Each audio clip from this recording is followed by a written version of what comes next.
Welcome to V999 news. భూమి కంటే ఎక్కువగా మన భారం మోసేది అమ్మ అని, అందుకే తల్లికి వందనం పేరుతో తల్లిని గౌరవిస్తూ ముందుకు వెళ్తున్నామని విద్యాశాఖ మంత్రి నారా లోకేష్ అన్నారు. జిల్లాలోని విఆర్ హై స్కూల్ ప్రారంభోత్సవం అనంతరం మంత్రి మాట్లాడుతూ ఉపాధ్యాయులను చూస్తే దేవుళ్లు గుర్తొస్తారని తెలిపారు. ఈ సభాముఖ కోరుతున్నా, వందే వందే మాతరం, వందే మాతరం. Thank you. వేదిక మీద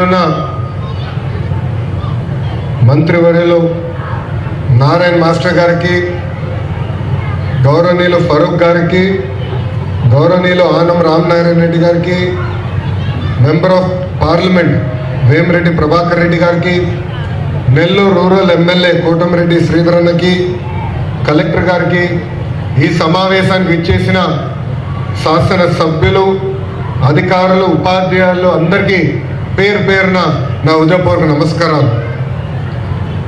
మాట నేర్పించేది అమ్మ, నడక నేర్పించేది అమ్మ, బాధ్యత కూడా నేర్పించేది అమ్మ, మన కోసం జీవితం మొత్తం త్యాగం చేసేది మన అమ్మ, భూమి కంటే ఎక్కువ భారం మోసేది మన అమ్మ. అందుకే తల్లికి వందనం పేరుతో తల్లి రుణం తీర్చుకునే దానికి ఈరోజు ఈ ప్రభుత్వం ముందరికెళ్తుందని ఈ సభాముఖంగా తల్లిదండ్రులందరూ తెలియజేస్తున్నాను. అంతేకాకుండా ఆలు నేర్పించేది ఉపాధ్యాయులు. ఉపాధ్యాయులకు ఒక స్వార్థం ఉంటుంది.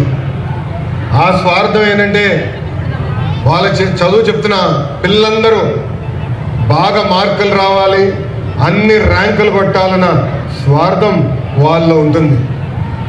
అందుకే ఉపాధ్యాయులను ఎప్పుడు చూసినా మనకి దేవుడు గుర్తొస్తారు. అలాంటి ఉపాధ్యాయులందరికీ పేరు పేరున నా హృదయపూర్వక నమస్కారాలు తెలియజేసుకుంటున్నా. పెద్దలు ఇప్పుడే చెప్పారు, 1875లో విఆర్ హై స్కూల్ స్థాపించారు. దాదాపు 150 సంవత్సరాలు చరిత్ర ఉన్న పాఠశాల ఇది. నిజంగానే వీడియోలో చూస్తే ఈరోజు నేను ఆశ్చర్యపోయా. కరెక్ట్గా 6 నెలల ముందల పాఠశాల ఇలాంటి పరిస్థితుల్లో ఉండాలని ఈరోజు నాకు అర్థం అవ్వలే. పాఠశాల మొత్తం చూస్తే నిజంగానే అసూయపడ్డా. నారాయణ మాస్టర్ గారు చెప్పా, నేను చదువుకున్న పాఠశాల కన్నా అద్భుతంగా ఈరోజు విఆర్ హై స్కూల్ని మీరు తీర్చిదిద్దడం జరిగింది. ఒక ఘన చరిత్ర ఉన్న విఆర్ హై స్కూల్ మంది.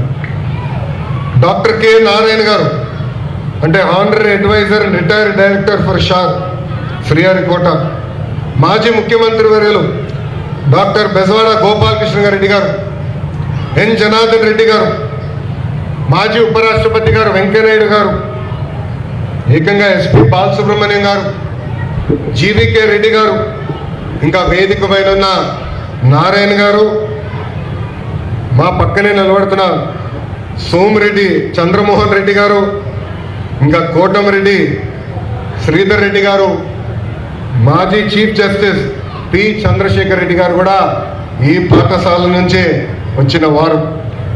కారులో వస్తుంటే నారాయణ గారు చెప్పారు, 6th క్లాస్ నుంచి 10th క్లాస్ వరకు నారాయణ మాస్టర్ గారు ఇదే పాఠశాలలో చదివారు. ఏకంగా ఆయన చదువు పూర్తి చేసిన తర్వాత టీచర్గా ఆయన ప్రయాణం కూడా ప్రారంభించింది ఇదే విఆర్ హై స్కూల్ అని ఈ సభాముఖాన్ని తెలుపుతున్నా. నేను పదే పదే ప్రజాప్రతినిధులందరూ కోరుతున్నా, ఇలాంటి సమావేశంలో రాజకీయాలు మనం మాట్లాడకూడదు. స్కూల్కి ఏకంగా రాజకీయాలు దూరం పెట్టాల్సిన అవసరం ఉంది. అనేక కారణాల వల్ల ఈ పాఠశాల మూతపడింది. కానీ నారాయణ గారు డోర్ టు డోర్ తిరిగి ఆనాడు ప్రజలందరికీ హామీ ఇచ్చారు, మూతపడిన విఆర్ హై స్కూల్ని తిరిగి ప్రారంభిస్తా అని చెప్పారు. మన ప్రభుత్వం ఏర్పడిన మొదటి సంవత్సరంలో చేసి సాధించిన వ్యక్తి మంత్రి నారాయణ గారు. నా పక్కనున్న 2 పిల్లలు అడిగాం, ఎందుకు వచ్చారు, ఎందుకు చేరారు ఈ పాఠశాలలో? ఇంత అద్భుతమైన ప్లే గ్రౌండ్, అద్భుతమైన టీచర్లు, అద్భుతమైన కరికులం, స్మార్ట్ బోర్డ్స్ మా నెల్లూరు సిటీలోని ఎక్కడ లేదు. అందుకే మేము వచ్చి ఈరోజు ఈ విఆర్ హై స్కూల్లో చేరటం జరిగిందని వాళ్ళు చెప్తాం జరిగింది.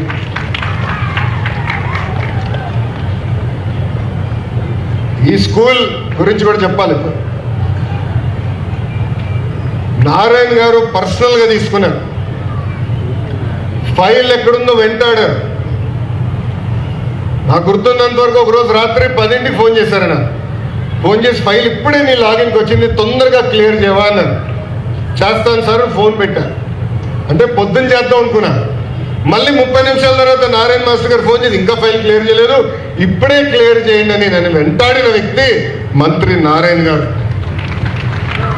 ఇది పిల్లలకి తల్లిదండ్రులు ఎందుకు చెప్తున్నాం అంటే, ఒక పట్టుదల క్రమశిక్షణతో ఏమైనా సాధించాలనుకుంటే అది సాధించే శక్తి మనలో ఉంటుంది. మనం 2014 నుంచి 19 వరకు చూసాం. నారాయణ మాస్టర్ గారు పట్టణాన్ని అద్భుతంగా అభివృద్ధి చేశారు. అనేక సంక్షేమ కార్యక్రమాలు కూడా ఆనాడు ముందలు తీసుకెళ్లారు. ఇచ్చిన ప్రతి హామీ నిలబెట్టుకున్న లక్ష్యంతో ఈరోజు ఆయన పనిచేస్తున్నారు. అందుకే ఎన్సిసి అంటే నాగార్జున కన్స్ట్రక్షన్ కంపెనీని తీసుకొచ్చి ఏకంగా వాళ్ళ సిఎస్ఆర్ ఫండ్స్ నుంచి దాదాపు 15 కోట్ల రూపాయలు ఈరోజు ఈ పాఠశాల అభివృద్ధి చేసేదానికి ఖర్చు పెడతాం కూడా జరిగింది. అంతేకాకుండా కమిట్మెంట్ చాలా అవసరం. ఏ పని చేసినా మంచి మనసుతో చేయాలి, ఒక పవిత్రమైన బాధ్యతగా తీసుకోవాలి. ఆ పవిత్రమైన బాధ్యత నారాయణ మాస్టర్ గారు తీసుకున్నారు. ఇది నేను ఎందుకు చెప్తున్నానంటే, ఆయన బిడ్డ శరణిని ఏకంగా ఇదే పాఠశాలకు పని పెట్టి మిగతా స్కూల్స్ అని ఆగమ్మా, నారాయణలో వేరే స్కూల్స్నే పర్వాలేదు కానీ ఇది ఒక మోడల్ స్కూల్గా చేయాలి, మీరు చేయండి అని చెప్పి శరణి కూడా అహర్నిశలు ఇక్కడ నిలబడి రాత్రైన పరలు